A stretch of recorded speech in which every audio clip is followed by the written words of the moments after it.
Welcome to the semifinals of Grand Prix Sacramento. We're all the way down to 4 players from the original 1855. The 2 players we're featuring now are the number 6 seed and the number 5 seed, Philip Yam and Aaron Lewis.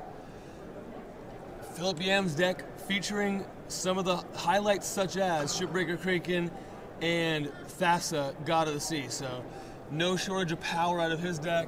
And while those are strong cards, if Aaron does happen to be on a fast red deck, neither of those cards are fast at all. Right. Thassa, you can play it right away, but it just lets you scry. It's most likely not going to be a creature anytime in the early game.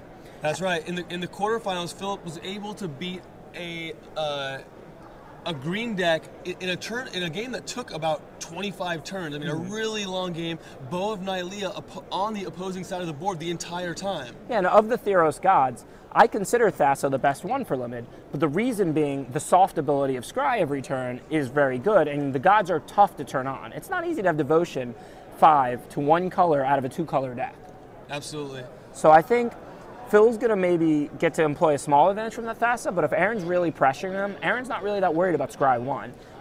The one thing Thassa doesn't do, it gives them blockability, it scries, but if you don't have Devotion, it doesn't do much defensively. It doesn't do anything defensively without Devotion. So we're going to see if Aaron can maybe pressure Phil and end these games before Phil can maybe take control. We see Phil now taking his opening hand. Looks like 2 islands and a swamp at least, so typically that, along with a couple spells, is going to be good enough to keep. There we see Blood Toil Harpy, I think Vapor Cannon. Wow, so maybe this is the aggressive part of Philip Yam's deck that we're seeing in his opening hand. Yeah, and Aaron, I think, has 1 land, so he's Aaron's probably on a 1 mulligan. island. He's going to mulligan that. Based on the order in which they kept, we can assume Philip Yam is going to be taking the play here. And you know what? It's great to be on the play when your hand happens to be Vaporkin Harpy. Yeah. And like we talked about when we went over Frank Karsten slides, it seems like most of the players today are mulliganing all their 1-landers. Yeah, that looks to be the case. There's we saw on day 1 in round 9, we saw Luis Scott Vargas' round 9 opponent keep a 1-lander, but that was kind of a fringe case where he had already mulliganed to 6, and his hand had a 1-drop, 2-drop, 3-drop.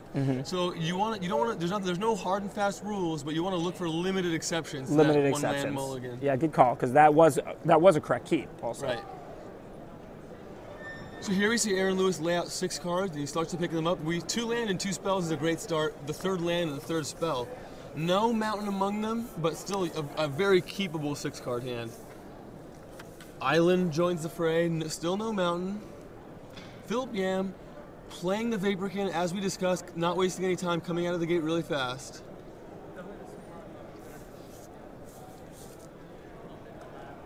Aaron Lewis playing a red-blue deck and matching Philip's Vaporkin with one of his own.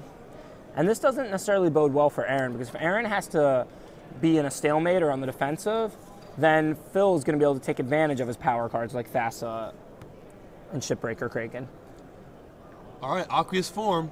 Well, you said it. If Aaron has to be aggressive, giving unblockability is a card that's going to let him do that. Right, and Aaron realizes that, because by doing this, he's going to get hit back for 2 as well by Phil's Vaporkin, and Phil was on the play. So normally the person on the draw is more interested in defense. Is that a Prognostic Sphinx in Phil's hand too? I think it might be.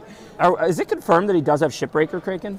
I saw him play, and indeed he does. So he has all 3 awesome blue rares in Thassa, Shipbreaker Kraken, and Prognostic Sphinx. Well, that's incredible. So Aaron Lewis absolutely has the right idea as far as not having any time to waste, trading Vaporkins or playing other things. Not only is Thassa in play, but Prognostic Sphinx in his hand, Shipbreaker Kraken somewhere in the deck. Ooh, we see a Master of Waves from Aaron Lewis, so maybe he needs to fight Mythic with Mythic here. Maybe, but I'm scared of Phil's deck. Whew. I mean, think about it. If Phil has land 5, he can drop Prognostic Sphinx and turn on Thassa here. Wow, great point. And you know, when you have 4 lands and you're scrying every upkeep, it's not hard to hit that 5th land. No. Aaron Lewis went from 1 creature to 5 out of nowhere. Yeah. Master is good, but I still feel like Phil really has the upper hand here. I mean, let's say he drops the Prognostic Sphinx this turn. He's going to then what? Attack with Thassa which is going to get chump blocked, and Vapor Can, and those little 2/1s can't really attack back, right? Absolutely. Here we see Philip, he sees the 5th land immediately on the scry. Now, I can't think of a reason you wouldn't want to cast Prognostic Sphinx here, and Phil takes the 5th land. And using the die to remind himself not to miss scry. Exactly. So the die on the top of your deck is, you can't place a card on top of your deck to remind you, but you can place a die there just to make sure you don't forget to scry with Thassa. That's what Phil's chosen to do. Here's the Prognostic Sphinx. So really defending his board with some of the best cards, and the Thassa is now turned on 5/5. Right. And Phil makes the perfect play, attack with the Thassa, which is going to eat a token, and the Vaporkin, which couldn't have blocked anyway and can't be blocked. Absolutely. And we see Thassa, there was no profitable multi-block. Thassa is also indestructible as one of the gods. There's a mountain, so it will let Aaron play, additional spells that he wasn't able to play last turn. And Aaron really is going to need some good removal here to turn Thassa back off by killing other cards. I don't think he's got it, though. I think he just has some red guys to drop. Yeah, it looks like he's deciding between a Bloodrush Cyclops, maybe another creature.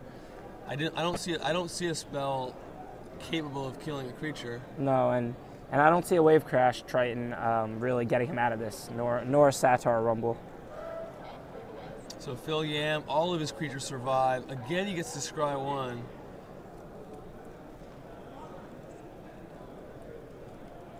So I don't have an updated life total for you guys. I know that 2020 is not accurate.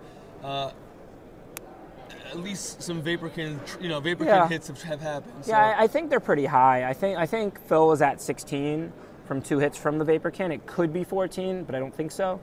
And I believe that Aaron is at 18. That hit with the Vaporkin last turn being the first time he's taken damage. That sounds right. So Phil Yam is now showing at 12. Over on our off-camera match, the other semifinal match, Tom Martell was facing down an early Battle-Wise Hoplite, managed to stabilize a bit, is now trying to take over with the Scholar that we saw was so successful in his quarterfinal match. So Tom Martell hanging in there and looking like he's in a favorable position finally in his game 1. Back to the match we're looking at. Look, Cavern, Lampad, is that a Triton Tactics? Can't quite make out if that's a Kraken or... Yeah, I see the Cavern Lampad. There is a Triton Tactics in Phil's deck. That is what it is. That gives him that, a card like that changes the number of different options you have. Right, and he's definitely got a Blood Toll Harpy too. I really feel like Phil's in a pretty commanding position here behind Thassa and Prognostic Sphinx. Yeah, Triton Tactics, there's no immediate need to do anything with it except protect your creatures to make sure your Thassa stays on. Thassa has the unblockability component as well, so if Phil feels like he has 2 mana to spare, that 2 mana becomes 5 damage. Indeed, that's what he goes for. So you see him, Thassa makes itself unblockable. The Flyers already have that. Scry 3 from the Prognostic. You see one of those 3 cards? Keepsake Gorgon? So we know before the match started, we were listing a few of the set's best cards, and then he keeps revealing more and more. This is a really, really strong deck Phil has here. So Aaron Lewis taking a full 10 damage, dropping to 6. Rage of Perforos, a card that seems like it could take Phil off of Devotion. Right, and that's what Aaron needs to do to even be in the game, sort of. So Aaron should slap this Rage down on that Melitus Charlatan, and then Phil could probably flash Triton Tactics for the win. Yeah, if Vaporkin's targeted, then the Tactics will not be available. You were right. Charlatan is targeted. And Phil may be considering whether he even wants to show the Tactics at this point. Even though it will win the game, so he probably should, he's in such a commanding position. If he has a blue permanent that costs less than 4, he would win the game anyways. Exactly. So, but it looks like he's just going to show the Tactics, and that's going to do it here. With no more mana available, Aaron Lewis is unable to stop the unblockable creatures and flyers. Right. So even with a Master of Waves and a turn 2 Vaporkin that was unblockable on turn 3, Philip Yam is just, his deck is quite impressive. He has a rare on the board that isn't even like this, 7th best card in his deck in the Charlatan. I mean, he has rares to spare. Yeah, Phil really having a collection of blue rares here. I'm not sure if there's any he missed. I guess he doesn't have Biden. Yeah, he may have a Swan Song in the sideboard, right? He has all the blue rares.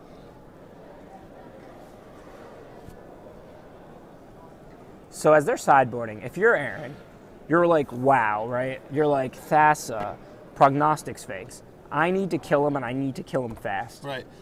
If I've got a card in my sideboard, like, I don't know, like a threatened type of card, I'm going to put that in. I'm going to put that in immediately. Aqueous form. Certainly. If we saw he has one main deck. Anything that's going to let me break through, whether it's dealing the last 5 points or getting some early advantage. I mean, he doesn't have the luxury of setting anything up in the late game. No. And you're fighting those kinds of cards from Phil in his late game. No, he wants this game to be a race. He wants to be taking damage and swinging back and taking damage and ending this game as fast as he can possibly end it. And you see the players with access to each other's deck lists, and that's that's done for a number of reasons. I think primarily being on coverage, the information is out there, so it's made officially public, and that makes sense. The players are going to look at the other person's list, and there might be a little bit of a cat and mouse game, but with Phil's deck, he's not looking to get too fancy. No, in Constructed, you could definitely have a cat and mouse game sideboarding when you know their deck. Maybe I'll board out my only artifact because it's good, and I know they have artifact kill to bring in. Right. In Limited, you're not going to really be able to change what your booster draft deck does. I mean, you only have 45 cards, right, and probably only about 30 of them are even remotely playable, for your deck. Yeah, you can hope to find the optimal configuration, but that's only going to be a matter of a couple cards difference. Right. It's less of a cat and mouse game, but what you are doing is looking, okay, these are my opponent's sideboard cards. This is his main deck. What do I think he's going to bring in, and then what's the best configuration I can have against his post-sideboard deck? Sure. So it's almost like a read and weep situation for Aaron looking at Phil's deck list. Yeah. If there's a weakness to Phil's deck, it's that some of these cards do cost a lot of mana. At 4 mana, he's got cards that aren't so great. The Hippocamp, nothing special there. So, I actually got blown out by that card in one of the first GPs in this format because I don't really consider it playable when I kind of ran right into it. So that shows you exactly what you're saying. Phil has an incredible barrage of rares and an incredibly powerful late game. But if you can pressure him turns 2, 3, and 4 successfully, maybe you can get him far enough on his back foot that he can't recover. Absolutely. We didn't see him cast 2-drop, 3-drop, 2-drop that were super, super powerful. So his power comes in the later game. Aaron being on the play here, we presume, can try to jump ahead and stay ahead. Yeah. That's definitely what he's going to need to do. For any of you just joining us, I'm Matt Sperling. I'm joined by Ben Stark in the booth. We've been bringing you live coverage all weekend. We're now in the top 4, and Phil Yam has taken game 1 of his match against Aaron Lewis. So we've moved from 1,855 players down to 4. They're all vying for that first place trophy and the title of Grand Prix champion. Yeah, and I'm excited about a potential Tom Martell Phil Yam finals. I'm not trying to get ahead of myself, but I know they're both North Cal players. Yeah. Both something pretty experienced. Absolutely. And both with very good decks. We saw Tom's draft. He has 2 favorite hoplites. He has Falnix leader. We saw Phil's deck here with all the best blue rares. Right. Yeah, and it'll be an interesting matchup because Tom has cards to help him break through. We don't want to get ahead of ourselves, but with Phil's deck as powerful as it is interesting to think who's going to be able to beat it. Right, the speedy, aggressive deck in Tom's, or the over-the-top, really powerful, more controlling deck with Phil's. So Aaron Lewis opened up with a hand with no red mana and no early blue spell. He didn't think long. He knows, I've got to come out of the gate fast. I can't be hoping to draw a mountain and place me on turn 4. Which is smart.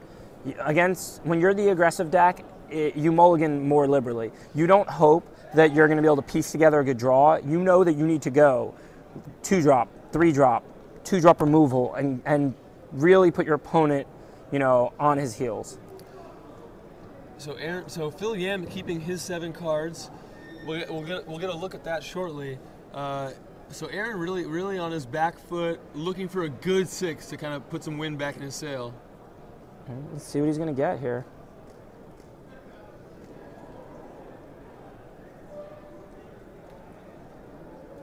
You see 1 mountain, 1 island, 4 spells, including an Ordeal and an Aqueous form. He'll need to find or cast. The back card is a 4-mana creature, an emissary. So I wouldn't say Aaron is far away from having a fast start. He just needs to draw a creature he can cast. Right. And on 7, Aaron may have even mulled a hand like this down to 6. But on 6, you can't go to 5 looking for a 2-drop. Absolutely. You have to kind of take what comes off the top here. And so far, it hasn't been a creature. He does have 4 mana to cast that Perforos's Emissary. He'll be able to make a creature eventually. Phil Yam playing Triton Fortune Hunter, a card that threatens to take over the game in a way. Again, if Aaron Lewis doesn't apply any pressure, cards will be coming, bombs will be coming. Yeah, and Phil's hand actually isn't super strong, but Phil does have a Grip Tide, and I think that's going to be really, really effective in this game. Aaron Lewis has added, looks like, a 5th land to his hand relative to what we saw him keep and draw the first couple turns. Yeah, Phil Yam has, is that a null sitting on top? So an interesting decision. How much mana to spend, how much mana to save, perhaps saving a blue for a null. This is an interesting little bluff. I mean, they have their deck lists. What is he really trying to represent? Is he playing a Boon of Erebus? I think I saw one in his hand. Okay. That's a weird card for him to be playing, I think. Yeah, I think it's the second card down, and you're right, there aren't many, it is. So he does have it, and there's not many cards to be bluffing there, so Aaron Lewis should make a mental note somewhere, oh, I think my opponent might have Boon of Erebus. Right. Now that my opponent's tapped out, Aaron might be thinking, it's time to play this Rage. And I'm surprised, with Phil having a lot of rares that are difficult to deal with and already hard to kill and being kind of slow, Boon of Erebus is not the kind of card your deck's really looking for. Nor is Cavern Lampad. So right. Phil actually has 2 cards. There's kind of an aggressive component, a weaker aggressive component to Phil's deck. Right. And there's a stronger control element. Right. Kind of a mixed bag, which that's not what you're looking for, but when you have the rares that you have, Phil was going to stick to these colors, so if those are the best blue and black cards available to him in the draft, you have to make it work. Absolutely. They're not cards that you're embarrassed to play. They're just not quite, they're not the perfect fit. Exactly. And we got spoiled because Tom actually, he kind of made everything fit really well. He was able to glue together his draft with some cards that look pretty fillerish, like Flesh Mad Steed and Laguna Band Elders, right. Which normally you're not happy about, but you're happy about when you have a bunch of creature enchantments and your whole purpose is to be a little aggressive heroic deck. Absolutely. Now, Aaron, he saw Triton Tactics, but his creature is actually, the Emissary is actually going to 5/5, so he's not too afraid of that particular card. Philip Yam has a Grip Tide in hand, is that correct? Yeah, and with the Annul's ability to counter the Emissary, this is going to be a pretty strong turn or two for Phil, I believe. Yeah, that's a great point. So you're putting the creature on top, but not only that, you've got Annul ready to counter it when it comes back. Right. All right, so in response to that trigger, he's going to throw the Emissary on top. The Ordeal is going to drop off, as will the counters, and Phil might be untapping with quite an advantage on board. Right. This is a pretty rough spot for Aaron.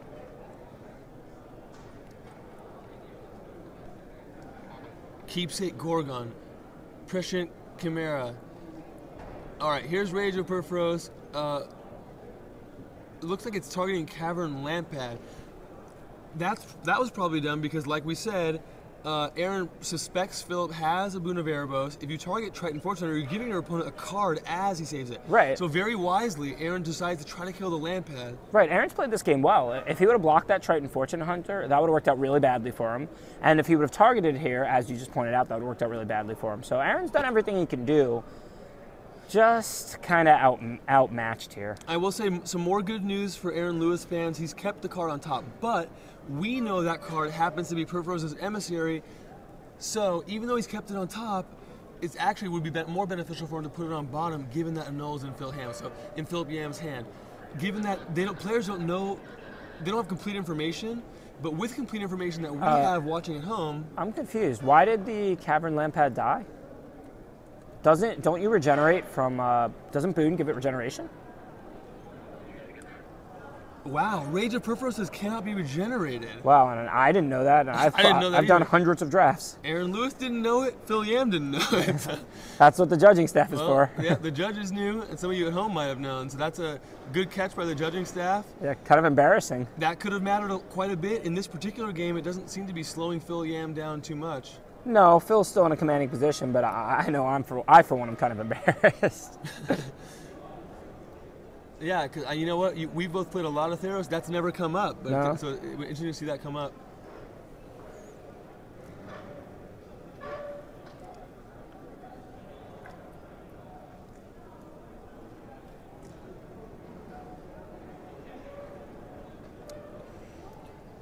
Phil Yam has added a flyer to his side of the board.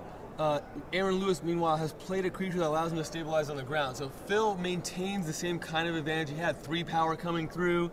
Aaron Lewis threatening an attack for 6, but Phil Yam at a healthy 14 life, and Keepsake Gorgon comes down. Yeah. As this game goes on, and it won't go on that long, No. you're going to see more and more advantages for Phil. Aaron Lewis has just drawn Biden of Thassa. That lets him put together a nice combination of unblockable creature and, turn it into an Ophidian using this Biden. And then on tap and die to Phil's swarm of creatures. Yeah, Aaron has done nothing wrong, and, he has a solid deck. Just really outmatched here. So that's not the card that saves me. Damage is dealt. Mountain's not the card that saves me. Extends the hand. Phil Yam will be advancing to our final. So, defeating Aaron Lewis 2-0 with what we consider to be one of the stronger decks that at the table for sure. He'll be heading to the finals with a great chance to move on. So a game there that really a mulligan from Aaron set him back, and he never was really able to get a foothold. Welcome back to the booth. I'm Matt Sperling. I'm joined by Pro Tour Hall of Famer Ben Stark. You can say that as many times today as you want. I've said it quite a few times. I said #1 ranked player, but anyways. That too.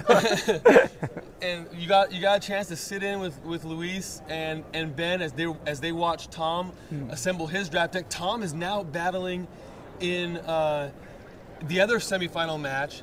So the winner of that match is set to take on Philip Yam. We've been bringing you these announcements all day.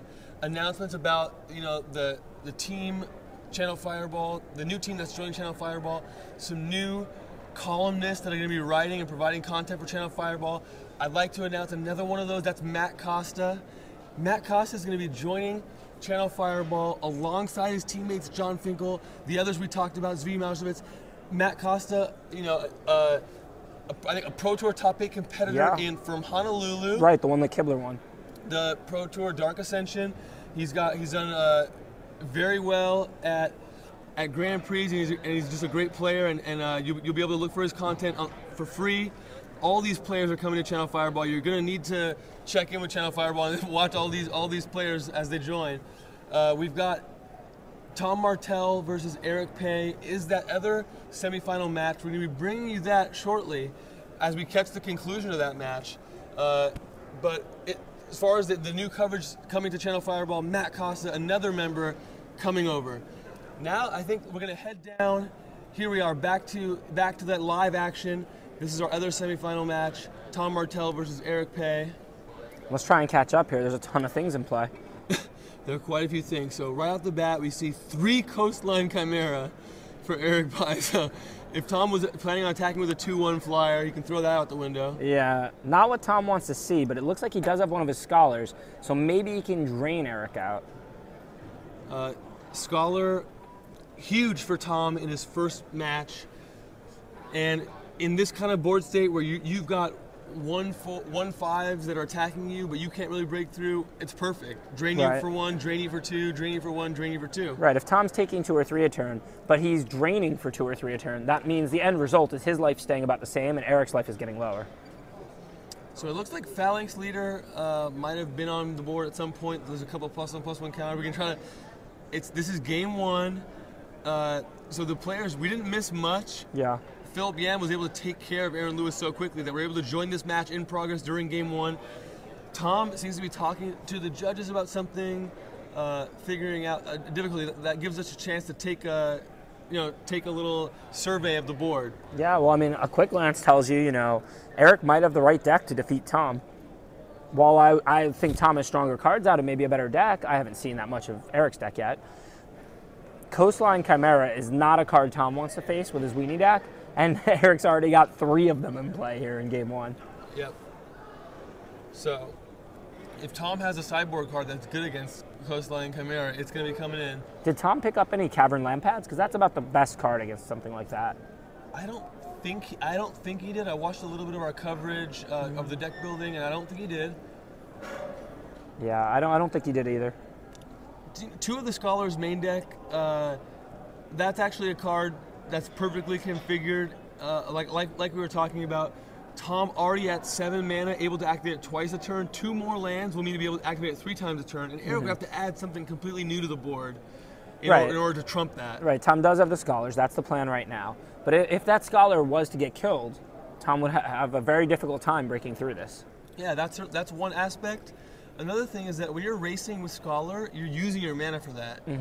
Eric has no such mana tie-up, so things that he draws are going to enter the battlefield. Things Tom draws, he's going to have to think about trading off Scholar activations, for adding things to the stack. A little bit more complicated for Tom. Right. So what Tom's going to try and do is use his cards and add them to the board where he can, while still draining if possible. Wow, so an interesting. Even though he has 7 mana, he decides to just cast Heliod's Emissary instead of bestowing it. That allows him to leave mana up. It allows him to activate Scholar if he wants to. Yeah, that's actually a little bit surprising of a play.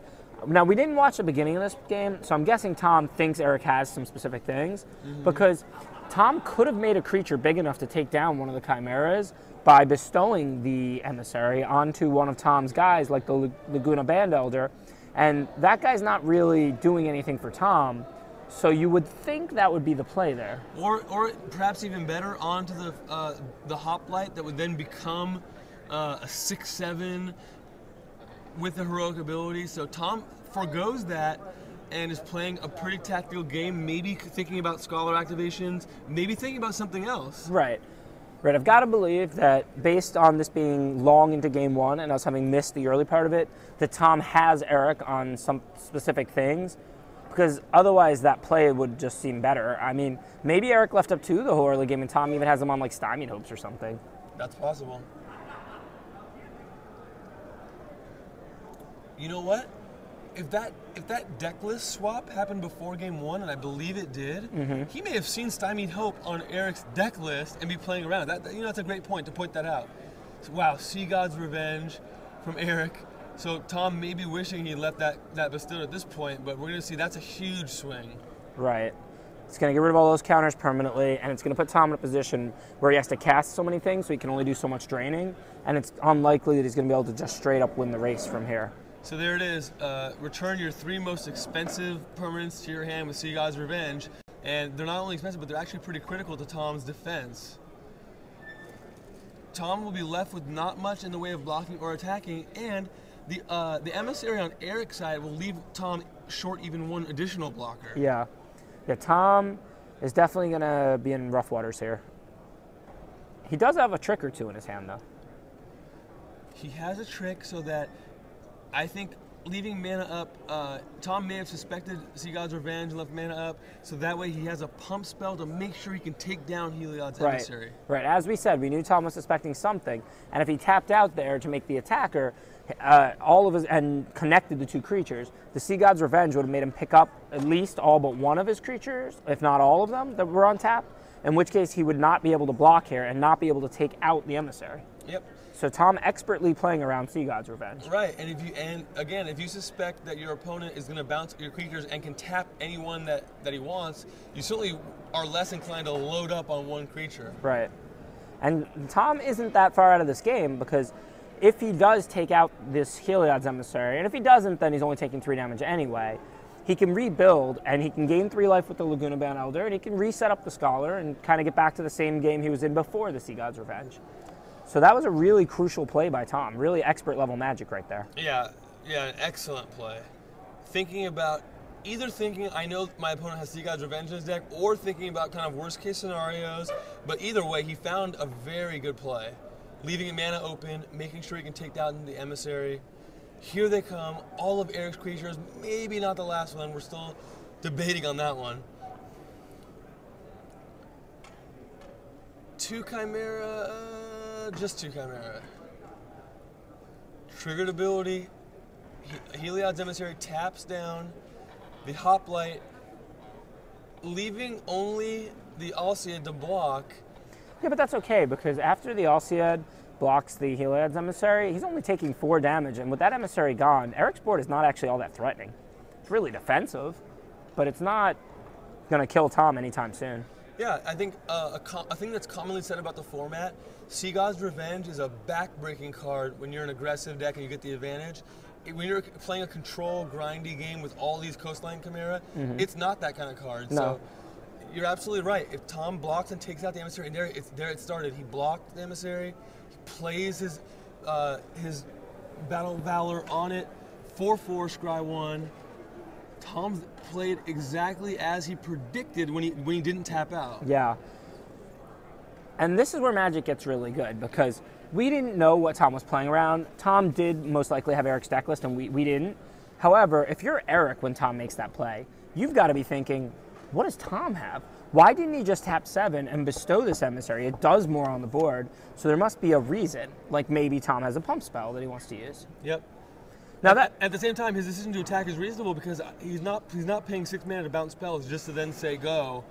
You know, he's got to try to advance his game. Even after you think that, it could still have been the correct play to Sea God's Revenge and attack, but if you realize that if he has a pump spell, this attack isn't going to be that fruitful, maybe you don't see God's Revenge at all. Maybe you just wait a little longer and try and get a more advantageous situation. Sure.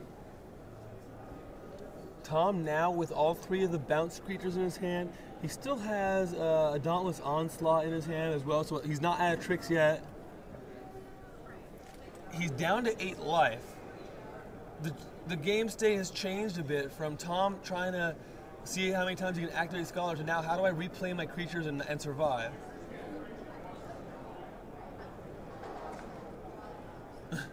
We see the Chimera ability of block an additional creature. Yeah, activated and he saves damage. And this is good for Tom. I like using the Dauntless here. I like to grow the favorite Hoplite, remove one of the Chimeras, and then he can deploy those little creatures again.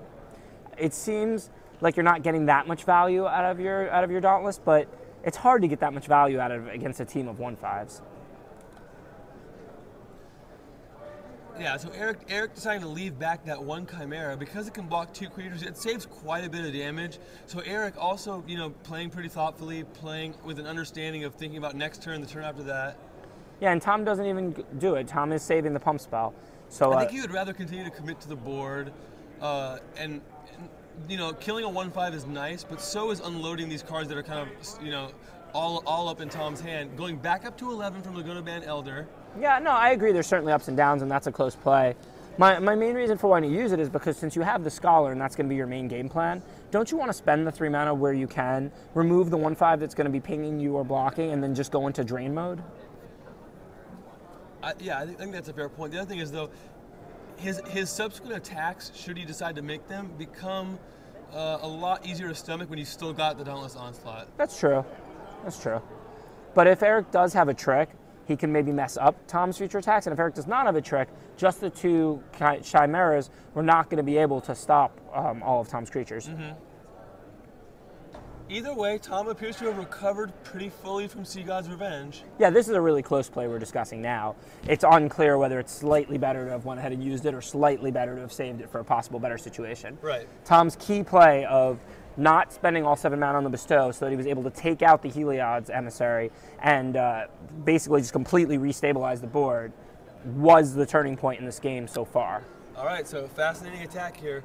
Attack with my 2/1 into your 1/4, but it's a really important 1/4. So even with no trick, this attack is still, it still might be very reasonable, right, even with nothing to do. Going on the assumption that Eric at least has Battle-Wise Valor in his deck, there's no way that Tom is going to block with Scholar. Scholar is so valuable.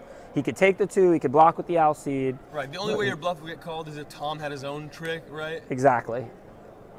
He's not going to put him on double trick. So if Tom had his own trick that he could play here, then maybe he'd block, yeah. All right. At the same time, most things that look like a bluff like that aren't actually bluffs. Right. So we don't know. Maybe that last card in Eric's hand is a pump spell. Right. Phalanx Leader joins. Wow. So that, basically, if you can find a way to target that, 1/5 flyers aren't that scary. 2 6 flyers and 3 7 flyers are really scary. And going on the assumption that last card, it was a trick, that means it is something that can target Phalanx Leader, unless it was an actual bluff. Right. So a lot of,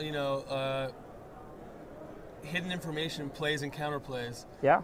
This game so far, and we even joined it late, but we seen a lot of action. A close game, but you know what you have to ask yourself really?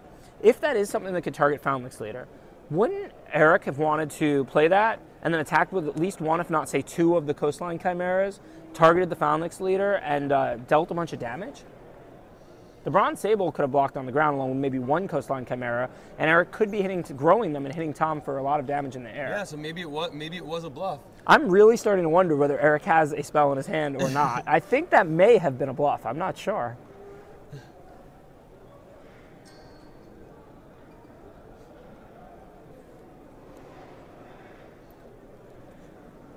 So I believe Tom is now in his main phase thinking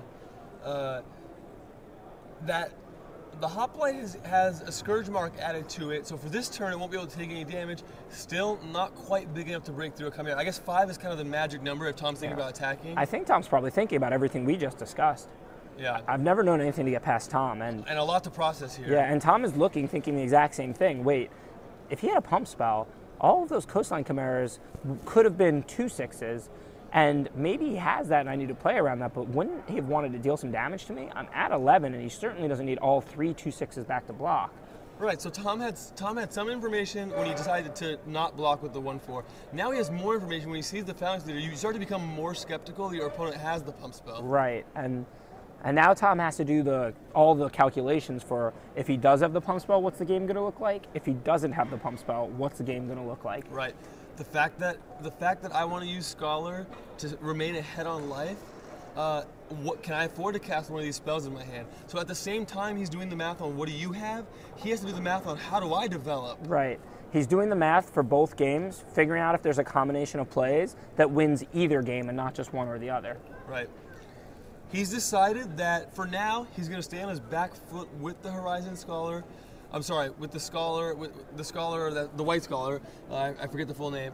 That way, he can drain for 2, and there's no way he's going to fall behind in terms of the life point race.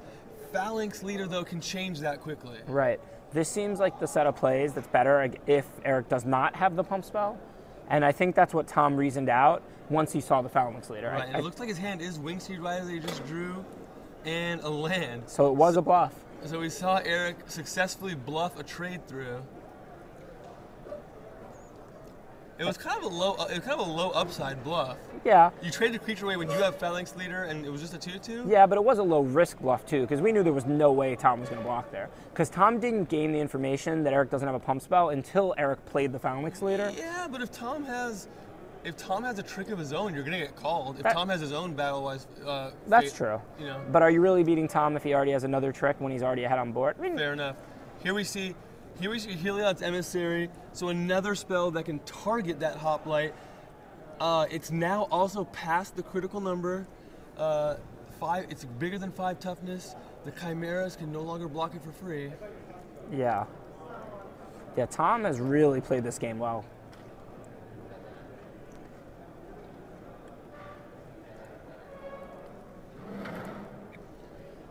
Now Tom looks like he's added a Read the Bones to the mix. It's tough to squeeze that in, given all the other things he has to use his mana for. But you know, if he gets in desperation mode where he has to find something, that could be helpful. Mm-hmm. Well, he's got plenty of blockers to throw in Tom's way. So at the very least, Eric does have a decent amount of time. Yep. But it's going to be tough to overcome both the Scholar's draining ability and the giant favored Hoplite that's now tapping down your blockers. Right. Something like Chosen of Heliod, that could swing things in a big way. Right, because if he can start chaining things that target the Phalanx Leader, right, his creatures will just get out of control.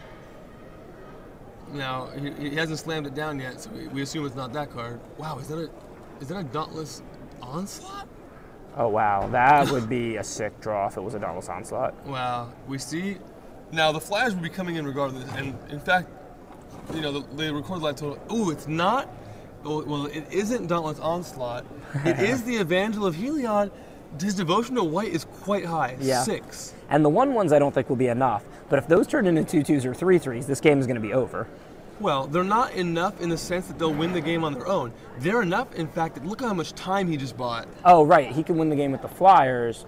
Well, the Flyers, right now he's got enough Flyers to get ahead of the Scholar. Mm-hmm. He's got enough blockers to stay ahead of the ground creature, and at any time, if he draws something that targets, that might be good night. Right, so I feel like this game now is really close.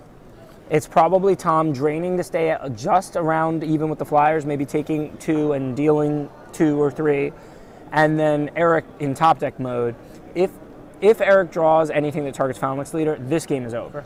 Right, and this turn for Tom is not going to be easy. I say that because he's got Read the Bones. Now, he's drawn a 9th land, so there's a lot of tension between the cards he wants to cast and the Scholar he wants to activate. Yeah, that was a really big swing. Eric may even be able to swarm Tom soon. Like, maybe not this next turn, but he may be able to just turn all his guys, even without something to target the leader, in a turn or 2. Yeah, Devotion can get out of control. You've seen Eric he had a land in his hand, he drew 7 more creatures, essentially. Yeah. He drew 7 1/1s just by drawing that one Avengement. Does Tom have lethal? Is that what Tom's doing here? Wow.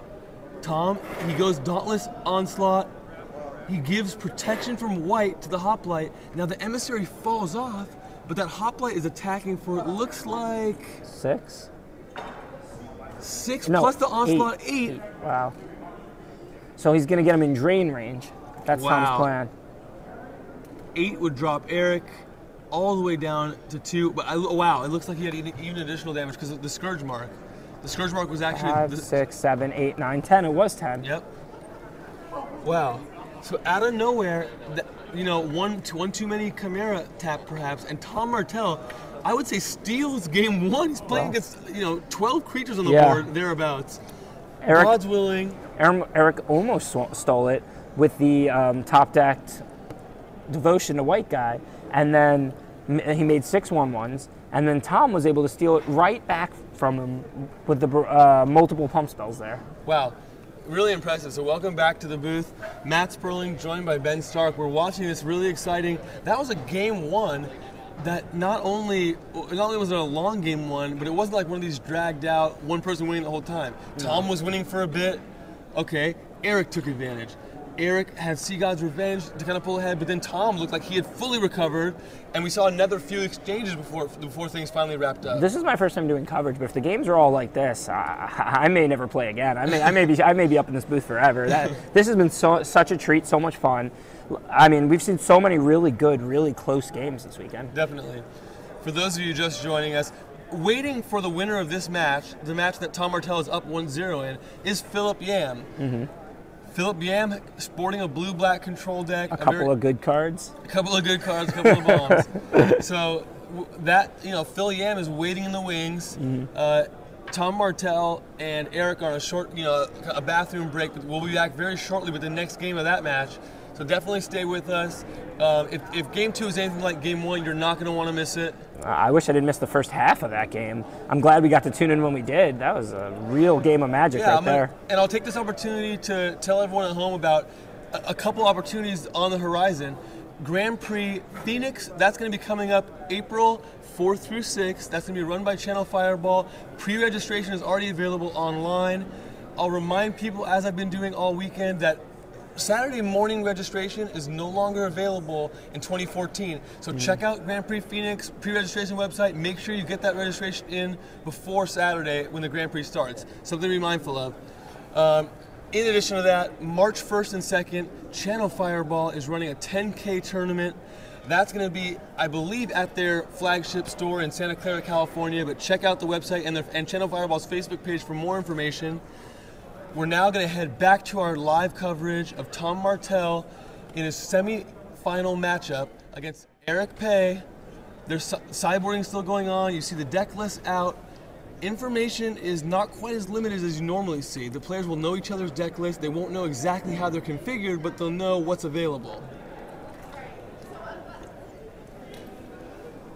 Looks like a couple of the slower cards coming in. Last Breath. Well, that's certainly good at dealing with a Chimera. Is Tom boarding in blue? Because he's not playing blue in the main deck. Wow. He has Aqueous Form, great in a stalemate. Yeah. Okay, so he's looking at a couple cards that he thinks match up favorably. A Coastline Chimera of his own, perhaps I saw. I wonder if he's going to take out all the black, because I don't think he's going to make his deck 3 colors. But he's mostly white, and mostly all his good cards are white. Right. So it wouldn't be that shocking if he could pull out all the black here and turn it into blue instead. a 3-color deck with all these double white cards is not optimal. No, he's not going to do that, I don't think. He might have the mana. He might be able to support white, splash, black, splash, blue. Yeah, I don't think I like this because some of those black cards are pretty effective in this matchup.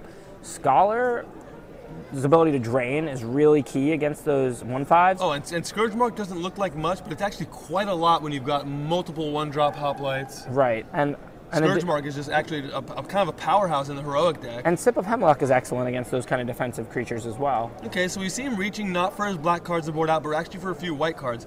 He'll be going into a 3-color mode if the blue comes in. While I understand that Eric's deck is not very aggressive and that Tom feels like he has time to piece together 3 kinds of mana, Tom has multiple white 1-drops that are really good, 2 favored hoplites, and a Foundlix Leader, and so many white cards. Wingsteed Rider is double white. I just don't see this. I just don't see the 3-color deck here. If I'm Tom, I mean... Well, they're in the sideboard for now, so he's considering it, but he hasn't really committed to adding the blue. Yeah, if I'm Tom, I just don't think it's right. I mean, I know you want to have a plan that trumps your opponent's plan, and I've dug plenty deep in games of Booster Draft before. But I think I like that tapper, maybe, I think it's a Warden. Yeah, because that could tap those 4 drops. Yeah. And I think I like his ability to drain him out. Like, if he's going to lay defense like that, you can read the bones, get up a bunch of cards, start using your Scholars. I don't think I'm going to a 3-color deck. And Tom, it looks like he, after considering it, is going to stick with a black-white configuration. He's going to... I think his deck matches up favorably in certain ways and unfavorably in others. Right. Some of his aggressive creatures don't match up very well against a bunch of 1/5 chimeras. Some of his slower cards match up very well. Right. He's got the tools to get through that. So, yes, he could easily sit there not accomplishing much if he draws a Scourge Mark, a bunch of little guys, and none of those tools. But it's not a situation where you look at your deck and you say, wow, how can I get through this? Tom's got 2 Scholars, I believe. Is it 1 or 2? It's 2. He's got the Heliod's Emissary. He's got Read the Bones, Sip of Hemlock. Tom doesn't have a ton of removal, and that's interesting to me because if Eric can draw a better mix of defense and powerful, single threat offense, you're going to see a different texture to the game, perhaps. What I mean by that is that Tom doesn't have a way to really knock out a big threat. I think Tom may want to consider the Whip of Erebos here, considering that Eric doesn't have much removal, but does have all these defensive creatures. Creatures seem like they're going to bounce off each other a good amount. And then Tom could start to gain really large amounts of life. And even though it doesn't seem like Tom needs the life because he's the aggressor in the matchup, that could still put the game out of reach. Gaining 6-8 life is useless against a control deck, but if you're going to gain 50 life, that's always going to be really strong. And I'll tell you what, if you need to buy 5 turns for your Scholars to finish the game off, and Tom Reed is back for the blue cards. So he's sitting there shuffling his deck, thinking about, man, can I trim this Sip of Hemlock, trim a few swamps, and go into some blue cards? He decides to do it. And he does go with a very light blue splash. I think we just saw 2 islands and 2 blue cards. What were the blue cards? I think it was Griptide and Aqueous Form. Okay, so those are certainly cards you want against Eric's deck. The question is the sacrifice in the consistency of getting his black mana, will that cost him, or will these blue cards prove effective? Right, there's no question that if those cards were white or black, they would be excellent cards against Eric's deck. I don't like making his mana base worse, but if he's going to go that light with the splash, it's only costing him 1 Plains and 1 Swamp. Right, we see Eric going with the no sleeves, kind of an old school draft vibe. I respect that. I mean, it does look cool. It is nice to see the backs of Magic cards. But this is the top 4 for Grand Prix. I'm probably going to go ahead and sleeve. He just wants to sit alongside some of the greats like Bob Maher Jr. and John Finkel who've played top 8s with no sleeves. All right, so Eric, having lost game 1, will get to elect whether he wants to play or draw. In this matchup, we're not sure what he's going to choose. There's a lot at stake there as well. No, and if he knows Tom boarded in a 3rd color, then he should almost certainly draw, because Tom is planning on piecing that together over time and not really expecting his aggressive start to work. All right, already you can see Tom with Plains, Swamp, Island. Yeah, but obviously Eric had no way to know Tom boarded in a 3rd color anyway. Right. So Eric choosing to play so that he can maybe mount some defense and get a little damage before it turns into a stalemate. Eric choosing to play and I'd say being rewarded having a Battle-Wise Hoplite in play. Cavalry Pegasus joins it. You know what? The Hoplite's human. So now all of a sudden it's 3 flying power helping him to threaten Tom. Tom manages a Wingsteed Rider, which can block the Pegasus. So certainly playing a flyer there is pretty important. Yeah, and while I don't necessarily know if I like the choice to board on the blue or not, I like that Tom is thinking about it. Players don't go outside of the box often enough. Players think, I'm a white-black deck. But clearly, Tom's deck can support this splash. Maybe it does a little bit more harm than good. Maybe it does a little bit more good than harm. But Tom definitely has this option. So the fact that he thought about it and identified it, it demonstrates that he's thinking and that he's willing to, think outside the box a little bit. Right. Interestingly, you can see Eric has Battle-Wise Favor in his hand. He decides not to attack with the Cavalry Pegasus, and I think that's because 1 damage isn't worth all the information you would give up. Sure. He also has a follow-up play he wants to make. So sure, and you don't see that often. More often than not these days, players tend to telegraph their cards if they have them. Right. So Eric clearly a thinking player, as we saw a bluff in the last game, and now him not attacking when he actually has the pump spell. It's a great point. The bluff last game, what we mean by bluff is that he attacked a 2-1 into a 1-4 with no trick, nothing to impact combat. Tom didn't block it with the 1-4, instead blocked it with a 2-2. Yeah. In this game, we're seeing kind of the opposite. It's kind of the reverse bluff in that he has a trick and didn't attack. Right. Right. So Eric playing it both ways in order to take advantage of the information subgame. And in either spot, it's unclear which play was better. But what is clear is that Eric is certainly a thinking player, not someone who's just going to use his cards at the first opportune time.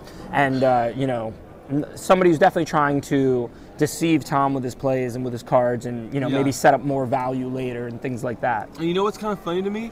So Tom has 4 mana up and Grip Tide in his hand. Eric might not have even looked at the blue cards on Tom's deck list that he got to look at, right? Right, because he's a black-white deck. He might not even know what blue cards are out there. That's very interesting. But, okay, so what happened here, Wingsteed Rider blocked Wingsteed Rider, and Eric did not do anything because with all that mana up, he's content to just trade. Right. Tom said, okay, it's my priority. I'd rather not trade. I'll Grip Tide. That's not really a Grip Tide blowout. That's just Grip Tide, Grip Tide. Right, that's just putting a 3 mana card back on top, spending 4, delaying it a little bit. It's a fine play because Tom's going to, I think, set some things up here. I'll see it creating a 5/5 Vigilance Flyer.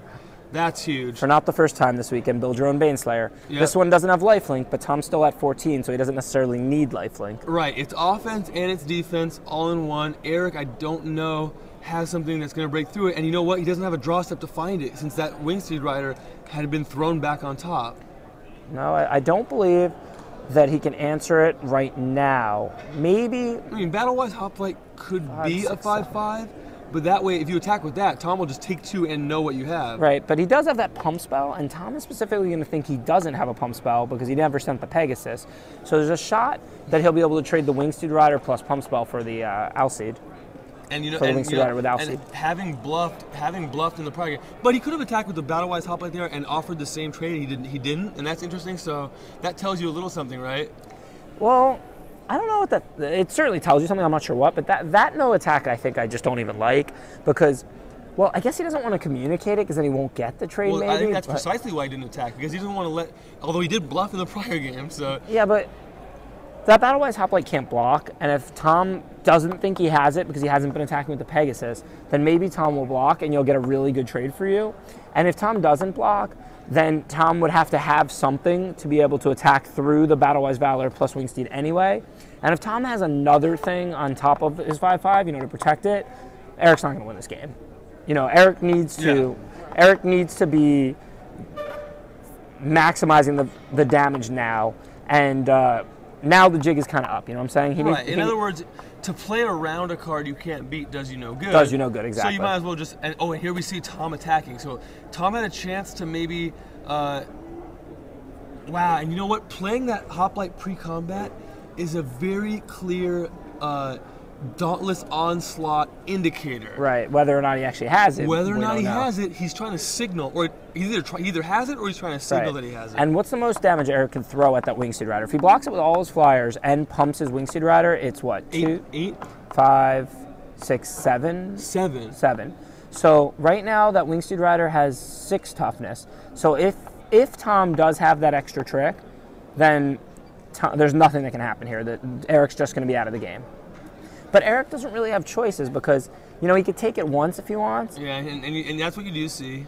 But he's going to have to deal with it next turn or the turn after because, I mean, it's a 6-power flyer and it's going to keep coming. Right, but so Tom gets the attack through as opposed to a trade, and he might have gotten that because he played that 1/1 hoplite before attacking. Yeah, if Tom doesn't have the Dauntless, that's quite the bluff right back at Eric. Yeah, so really, really tight play, really high level play we're seeing here.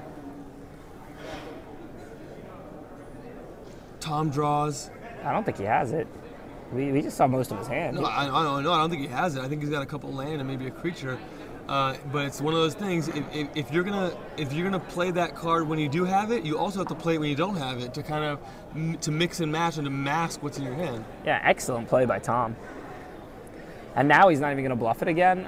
Now that he laid the Laguna Band Elder and Eric left all his mana up, Tom's probably going to assume that Eric's going to block. Maybe he has his trick up now or whatever. I think we're just going to see Tom pass the turn here. Tom passes the turn, so expert level play. You know, the players can't see each other's hands, but they can try to deduce what's in. Yeah. And you're trying to not let your opponent be able to deduce. And for anybody at home who wants to get better at Magic, I suggest you think about this game, rewatch it, and rethink about it because this is really high level Magic right here. Both players representing things they don't have, making specific plays that make it look like they have those, then switching off the bluffs later on when it became clear that they probably didn't have them. Absolutely.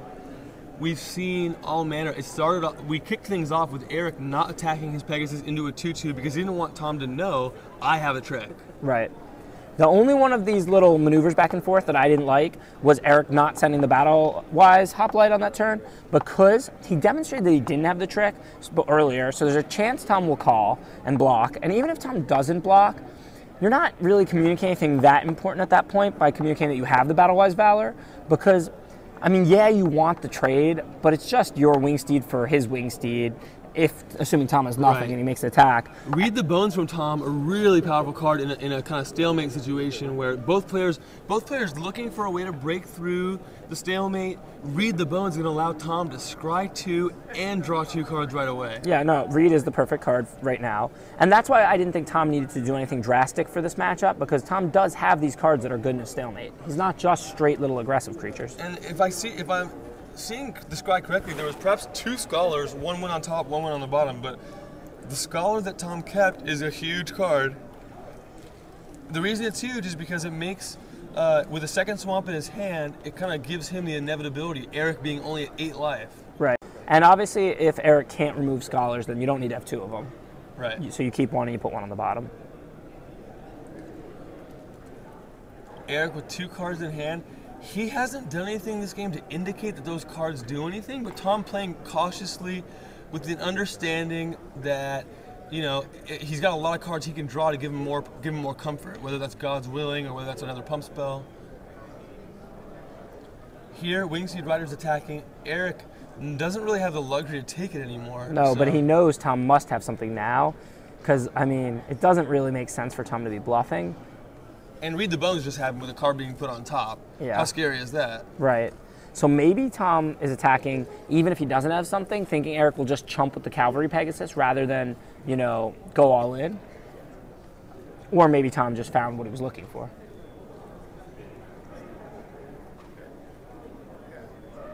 Tom, by attacking, puts the onus on Eric to decide how this game's gonna play out. He chooses chump block instead of a more drawn out exchange. You can see Tom has added God's Will. Right, so it wasn't a bluff by Tom. If Eric had made the double triple block, use my Battle-Wise Valor, Tom would have had the God's Willing to save his giant flyer. Wow, and Eric Pay has drawn a third Coastline Chimera. You know, the first one's okay. In this position, the second one doesn't do much. The third one doesn't do anything. No, Tom is firmly in control now. But there was a lot of gamesmanship and a lot of back and forth earlier in this game.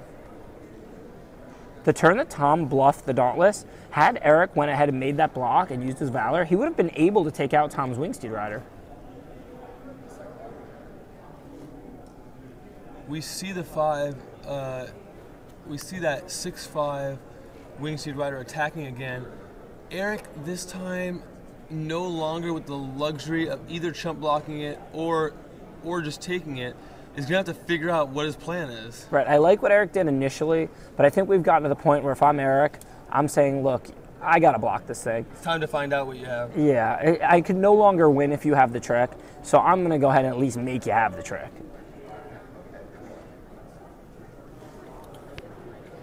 All right, so before blockers, Battle-Wise Valor. That's kind of, let me make sure my creature gets to 5/5. Yeah, and maybe let me look at the top card of my library, because maybe there's one particular card that does get me out of the situation. So if I find that card, maybe I'll just chump block. If it's not that card, then I'll go ahead with the triple block. And that card might be the Sea God's Revenge we know is there. I mean, that would certainly reset things a bit. Good call. It could certainly be that. And it doesn't have to be exactly one card. It might have been 2 or 3 cards that he's looking for. And if he sees one of them, then he goes ahead and chump blocks. And if he doesn't see one of them, then he makes the triple block that he doesn't want to do. Okay, so Eric putting his 5/5 Wingseed Rider and 2 Chimera on that, but Tom has the gods willing to save his Wingseed Rider and grow it in the process. Yeah, and with him able to give it pro blue and not white here, I mean, he doesn't even have to knock off that owl seed or anything. Tom lays a land and says go.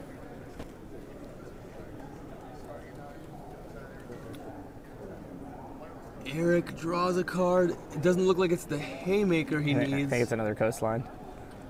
Oh, there's the third. So, coastline Chimera theme deck, not very effective against what has now become a 8/7 Vigilance flying. Yeah, and this game is all but over because now Tom is even attacking from both angles. The coastlines are chump blocking, and Tom's draining his life directly with the Scholar. Bronze Sable, about the worst card you could present. Tom Martell a few turns away from possibly joining Phil Yam in the finals. Tom sitting on all land, but plenty to do with the mana, plenty of stuff already on board. A North Cal finals here in North Cal.